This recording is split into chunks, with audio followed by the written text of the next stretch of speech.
Oke, aku lanjutkan part 2 untuk turun Gunung Penanggungan.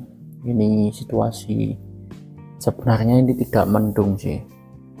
Jadi langitnya itu kelihatan jelas sekali awannya. Cuma memang karena action camku aja yang agak lain.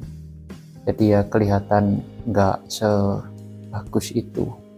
Nah, ini Pak Pep di depan posisinya. Kita ini sedang menuju ke pos 4. Pos 4 itu tenda kita ada di situ. Jadi sebelum kita naik ke puncak itu kita ngecamp dulu kan di pos 4. Nah, ini kita kembali lagi ke pos 4 untuk packing tenda dan kemudian lanjut untuk pulang atau turun gunung. Ini situasinya kayak gini. Di sebelah sana yang sebelah kanan kayak bukit itu biasanya didaki teman-teman juga, jadi namanya Gunung Batok. Ada jalannya ke situ. Tuh Pak Pep, aku nunggu Pak Pep sih, soalnya mudune hati-hati. Ya kita lihat ya memang naik mudun kalau turun gunung beban kita semakin berat, jadi butuh kehati-hatian. Lebih enak sebenarnya itu miring, zigzag lah. Kalau aku biasanya zigzag. Oke, kita tungguin Pak Pep. Ini kalau nggak salah pas habis jatuh di atas Pak Pepnya. Ya, oh ya kan, habis jatuh kakinya jadi agak lambat.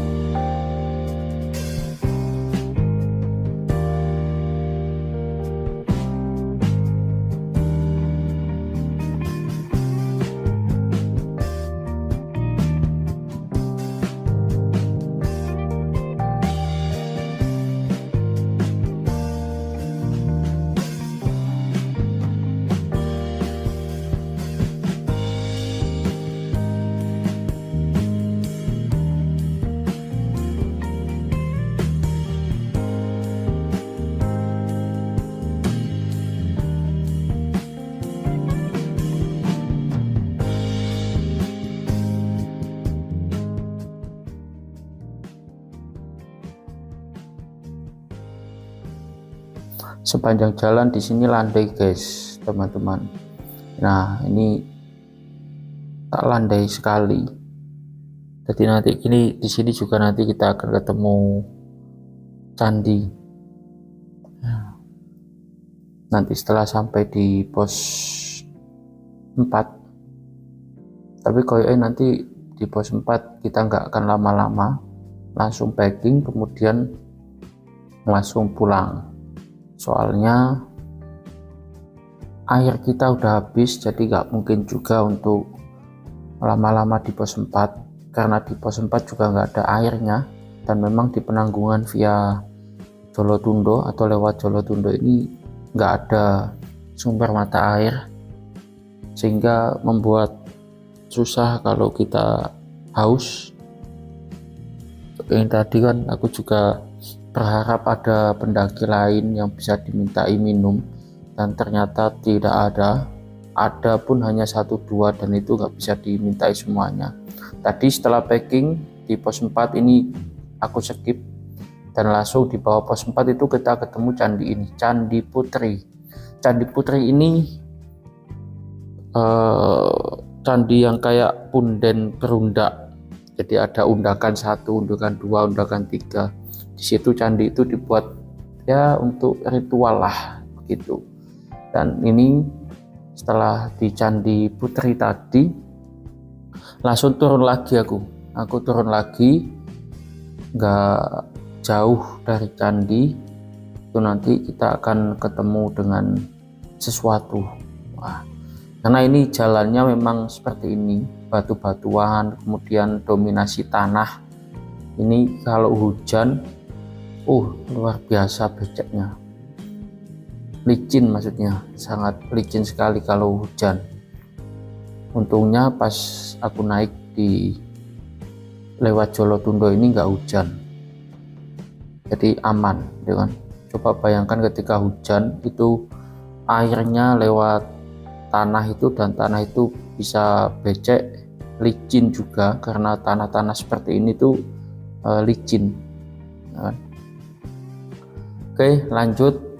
Aku ada di jalur yang sama, ini masih on the track, dan aku menunggu teman-teman di belakang sambil jalan santai, karena tadi di pos 4 turun ke bawah itu aku ambil laju duluan atau mendahului, karena kalau aku pribadi ketika jalan kemudian berhenti, jalan lagi berhenti, terlalu lama berhentinya, itu biasanya untuk memulai jalan lagi itu butuh penyesuaian di kakiku, ya kan. Setiap kaki manusia beda-beda kekuatannya, jadi di kakiku butuh adaptasi lagi, jadi berhentinya enggak lama-lama, cepet aja kemudian langsung jalan lagi begitu. Makanya aku di depan aja, soalnya kalau aku di belakangi Pak Pep itu nunggu Pak Pep kan, nunggu Pak Pep pelan-pelan karena Pak Pep jatuh. Nanti kalau nunggu Pak Pep jalan, nanti kakiku itu juga sulit untuk dibuat jalan atau adaptasi lagi. Jadi aku jalan depan sambil pelan-pelan menunggu teman-teman di belakang. Kalau sekiranya teman-teman nggak kelihatan, aku berhenti. Begitu, kayak gini aku berhenti nunggu teman-teman di atas seperti itu. Dan kondisi memang sepi. Kenapa kok sepi? Karena ini aku dan teman-teman itu turun paling belakang, ya kan. Tadi di pos 4 itu ada dua tenda, dan tenda ketiga itu tendaku. Yang satu ini sudah turun duluan, dan yang satu tenda lagi itu masih ada di atas untuk mau muncak, mungkin besok dia ngecamp di pos 4. Jadi hanya ada 3 pendaki saja, dan belum ketemu lagi pendaki yang naik atau pendaki yang turun, belum ketemu lagi.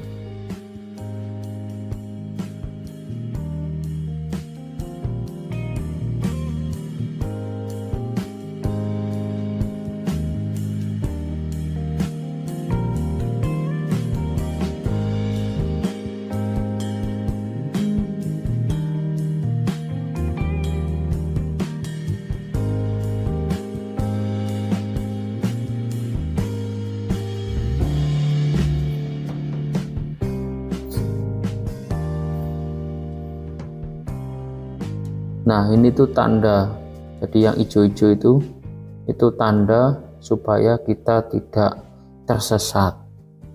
Dan di gunung itu beda-beda tandanya, ada yang pakai tanda kayak hijau tadi, ada yang pakai kresek, atau yang ada di cat, atau ada pelangnya.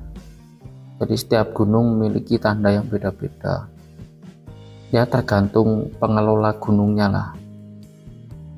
Ada juga gunung yang nggak ada tandanya, biasanya gunung-gunung yang sebenarnya yang jarang dikunjungi, ya mungkin bukit atau bukan gunung konvensional. Nah, kalau gunung-gunung yang konvensional yang biasa dibuat mendaki, biasa dikunjungi, biasanya memang dirawat dan ada tandanya, supaya teman-teman yang mendaki atau naik gunung itu nggak bingung ketika ada tanda. Kadang ada tanda bingung, iki jalanin di kanan atau kiri, ketika ketemu percabangan kadang ada yang bingung. Makanya dibawain peta kalau di sini di Penanggungan lewat Jolotundo, lewat Kedung Mudi juga dikasih peta. Entah Tamiajeng dulu aku nggak dapet peta sih, kalau pas aku lewat Tamiajeng dulu. Apa saya duwe peta, apa aku memang gak dikai peta pada waktu itu.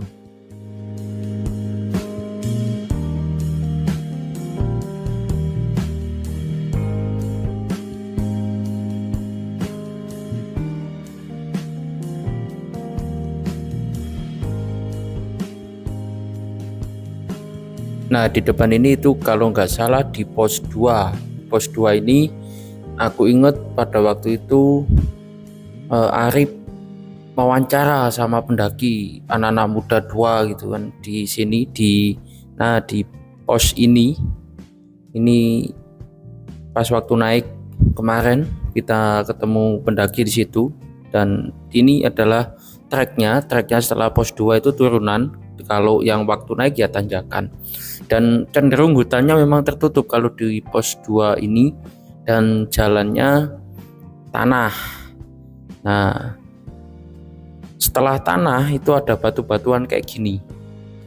Tanah ya kurang lebih kalau kita jalan 10-15 menit dan ketemu batu-batuan kayak gini. Tapi ini batu-batuan yang hanya sedikit dan didominasi oleh tanah seperti itu.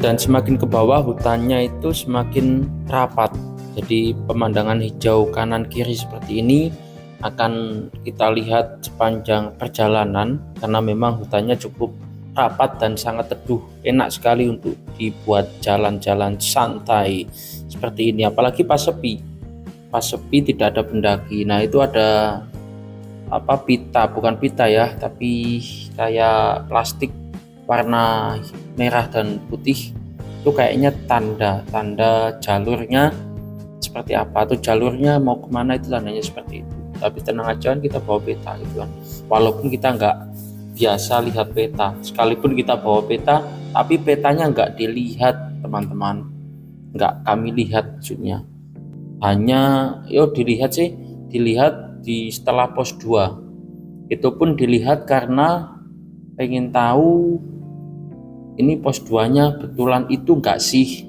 gitu. Soalnya di pos 2 itu atau di treknya perjalanan itu ada kayak gubuk itu 2, satunya agak sebelah kanan, satunya tepat di samping jalan, dan satunya masuk ke agak jauh, dan itu sepertinya gubuknya warga, makanya kita lihat pada waktu itu.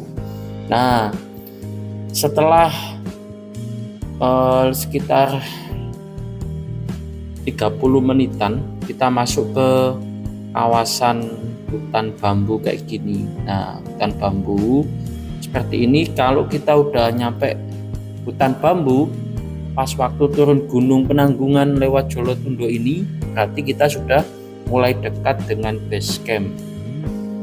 Kalau kita jalan agak cepat pohon bambu ke base camp itu nggak sampai 30 menit teman-teman.